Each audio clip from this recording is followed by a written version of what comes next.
ഹരേ കൃഷ്ണ. നമ്മളിൽ പലരും നമുക്കില്ലാത്ത സൗഭാഗ്യങ്ങളെക്കുറിച്ച് ആലോചിച്ച് സങ്കടപ്പെടുകയും ആവശ്യമില്ലാതെ ചിന്തിച്ച് നമ്മളുടെ മനസ്സ് പുണ്ണാക്കുകയും ചെയ്യാറുണ്ട്. തനിക്ക് മാത്രം ഒരു സൗഭാഗ്യങ്ങളും ഭഗവാൻ തരുന്നില്ല എന്നോർത്ത് എപ്പോഴും നമ്മൾ സങ്കടപ്പെടാറുണ്ട്. നല്ല മക്കൾ, നല്ല സൗഹൃദങ്ങൾ, ഇതെല്ലാം നമ്മളുടെ ജീവിതത്തിൽ കിട്ടിയിട്ടുള്ള സൗഭാഗ്യമാണെന്നോർത്ത് സന്തോഷിക്കുക.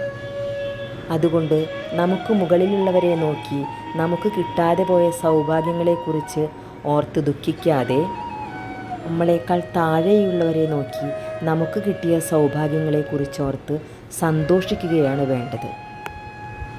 നമ്മളെക്കാൾ താഴെയുള്ളവരെ നോക്കുമ്പോൾ നമ്മൾ എത്രയോ സൗഭാഗ്യത്തിലാണ് ജീവിക്കുന്നതെന്ന് നമുക്ക് ഓരോരുത്തർക്കും മനസ്സിലാവും. സർവം രാധാകൃഷ്ണാർപ്പണ നമസ്തു.